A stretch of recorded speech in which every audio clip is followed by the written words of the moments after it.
Tom Arnold says he issued Chris Farley a stark warning while the comedian was riding high on SNL before his death. "I told him early on, you can't be super fat and do drugs, that's death, the true lies," Star, 63, told Page 6 in an exclusive interview. "You've got to make a choice. It's best you don't do either, but you cannot do both." Arnold, who was Farley's sober sponsor, remembered when the Tommy Boy came to LA and stayed at his home. At the end of the visit, Arnold staged an intervention that included Rob Lowe and one of Farley's brothers. "He sits down and we tell him how much we love him and we want him to go to this rehab. It's all set up," the Roseanne alum shared. "And he's like, I'm gonna do this, but I need to run back to New York just to grab some stuff, and that means go back to New York to get some more heroin."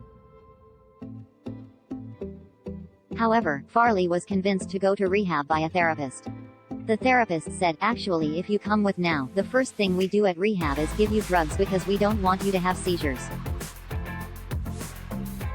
The SNL alum then asked if he would be F'd up, and once he heard that he would indeed be F'd up, he eagerly agreed to enter rehab.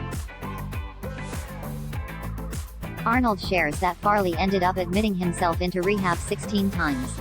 The Beverly Hills Ninja star died in 1997 at 33 due to an overdose of cocaine and morphine, according to an autopsy performed by a Cook County coroner. Advanced atherosclerosis, which is the buildup of fats, cholesterol and other substances in and on the artery walls, was also listed as a significant contributing factor to the actor's death. "But he did his best. It's terribly sad," Arnold told us. "He had a lot of conflict with his Catholic religion. He really showed up in church all the time, and then being what he considered being a bad Catholic." Though Arnold has been an advocate for helping others get sober, he had his own struggles with drugs. The Big Bully star had been sober for 19 years until he broke his back after getting into a motorcycle accident in December 1989. Arnold always believed that alcohol and cocaine were his concerns, so when the ambulance workers offered him fentanyl for the pain, he blithely accepted. For the Tom Show alum, trying to regain sobriety was a humbling and harrowing experience that included severe depression and a colostomy bag. "Specifically one night, where I'm like, I have screwed up everything, I am a phony, I am a fraud. It was a very dark time," he confessed, adding that a supervisor helped him see the light. He said, "Just remember all the good things you did before you relapse," Arnold recalled.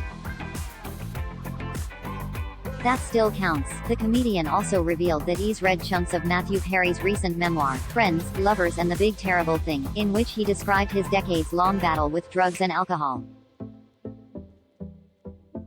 "He has struggled for so long," Arnold noted. "His struggles are not unlike Chris Farley, except that the thing about Matthew is he kept coming back to the 12-step stuff and maybe he wasn't doing everything right. But at some point, he realized, oh, if I continue this, I'm going to die for sure." Arnold shares more of his story on American Addiction Center's online talk show, Addiction Talk, and says that if anyone is struggling with addiction issues they can reach out to the center's support line.